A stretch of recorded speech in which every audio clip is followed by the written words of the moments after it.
नमः शिवाय। क्या आप जानते हैं कि श्रावण मास की नाग पंचमी केवल एक परंपरा नहीं बल्कि एक दिव्य रहस्य है।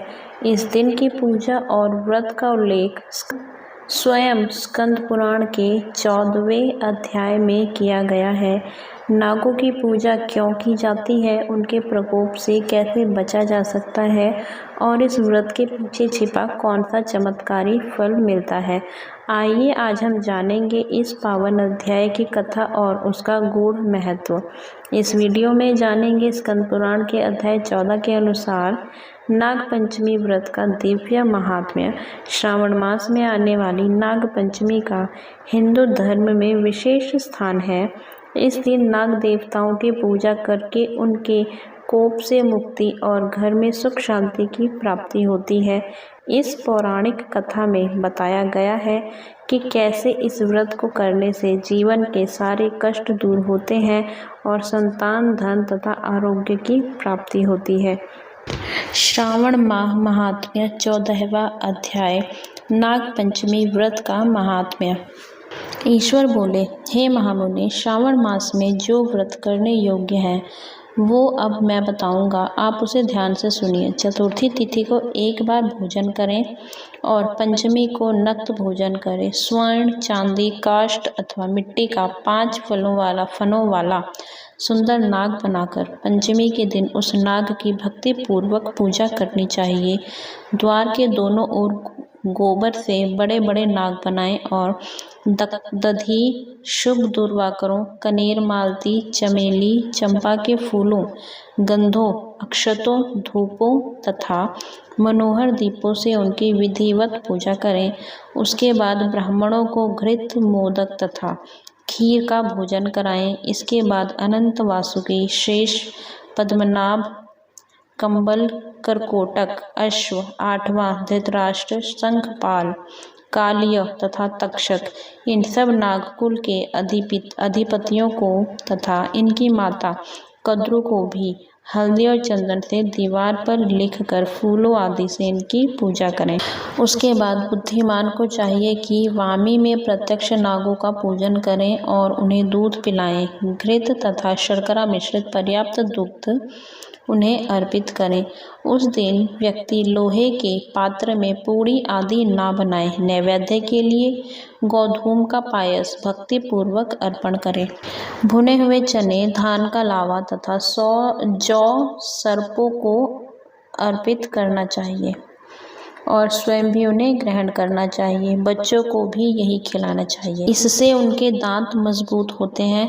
सांप की बांबी के पास श्रृंगार युक्त स्त्रियों को गायन तथा वादन करना चाहिए और इस दिन को उत्सव की तरह मनाना चाहिए। इस विधि से व्रत करने पर सर्प से कभी भी भय नहीं होता है। हे विप्र, मैं लोगों के हित की कामना से आपसे कुछ और भी कहूँगा।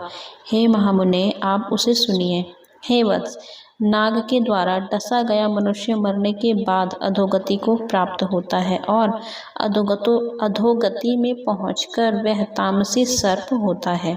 इसकी निवृत्ति के लिए पूर्वोक्त विधि से एक भुक्त आदि समस्त कृत्य करें और ब्राह्मणों से नाग निर्माण तथा पूजा आदि आदर पूर्वक करवाएं।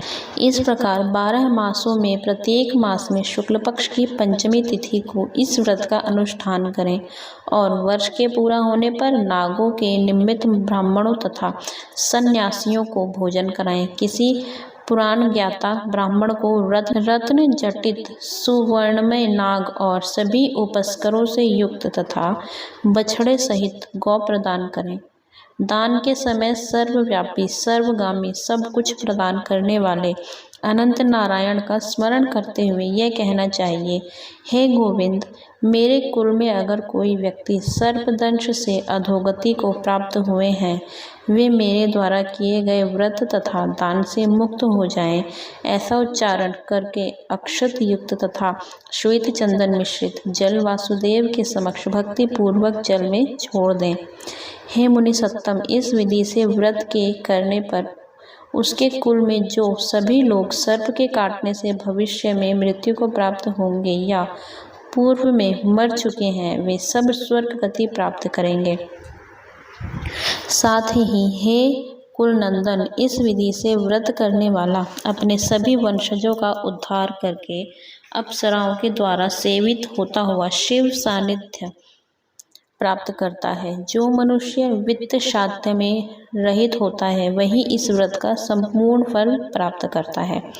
जो लोग शुक्ल पक्ष की सभी पंचमी तिथियों में नक्त व्रत करके भक्ति संपन्न होकर पुष्प आदि उपहारों से सौभाग्यशाली नागों का पूजन करते हैं, उनके घरों में मणियों की किरणों से विभूषित अंगों वाले सर्प उन्हें अभय देने वाले होते हैं और उनके ऊपर प्रसन्न रहते हैं। जो ब्राह्मण ग्रहदान का प्रतिग्रह करते हैं वे भी घोर यातना भोग कर अंत में सर्प योनि को प्राप्त होते हैं। हे मुनि सत्तम, जो कोई भी मनुष्य नाग हत्या के कारण इस लोक में मृत संतानों वाले अथवा पुत्रहीन होते हैं और जो कोई मनुष्य स्त्रियों के प्रति कार्पण्य के कारण सर्प योनि में जाते हैं, कुछ लोग धरोहर रख कर उसे स्वयं ग्रहण कर लेते हैं अथवा मिथ्या भाषण के कारण सर्प होते हैं अथवा अन्य कारणों से भी जो मनुष्य सर्प योनि में जाते हैं, उन सभी के प्रायश्चित के लिए यह उत्तम उपाय कहा गया है। यदि कोई मनुष्य वित्त साध्य में से रहित होकर नाग पंचमी का व्रत करता है तो उसके कल्याण के लिए सभी नागों के अधिपति शेष नाग तथा वासुकी हाथ जोड़कर प्रभु श्री हरि से तथा सदाशिव से प्रार्थना करते हैं। तब शेष और वासुकी की प्रार्थना से प्रसन्न हुए परमेश्वर शिव तथा विष्णु उस व्यक्ति के सभी मनोरथ पूर्ण कर देते हैं। वह नागलोक में अनेक प्रकार के विपुल सुखों का उपभोग करके बाद में उत्तम वैकुंठ अथवा कैलाश में जाकर शिव तथा विष्णु का गण बनकर परम सुख प्राप्त करता है। हे वत्स, मैंने आपसे नागों के इस पंचमी व्रत का वर्णन कर दिया। इसके बाद अब आप अन्य कौन सा व्रत सुनना चाहेंगे उसे बताइए। इस प्रकार श्री स्कंद पुराण के अंतर्गत ईश्वर सनत कुमार संवाद में श्रावण मास महात्म्य में नाग पंचमी व्रत कथन नामक 14वां अध्याय पूर्ण हुआ। ओम नमः शिवाय। जय श्री हरि। अगर आपको यह दिव्य कथा और नाग पंचमी व्रत का महात्म्य प्रेरणादायक लगा हो तो इस ज्ञान को ज़रूर आगे साझा करें। स्कंद पुराण की ये कथाएं न केवल हमें धर्म से जोड़ती हैं बल्कि हमारे जीवन को भी प्रकाशमय बनाती है। ऐसी ही और भी धार्मिक कथाओं और व्रत महात्म्य के लिए जुड़े रहिए स्पिरिचुअल कथा 1111 के साथ, जहां हर कथा में आध्यात्म का सजीव स्पर्श। जय नाग देवता। हर हर महादेव।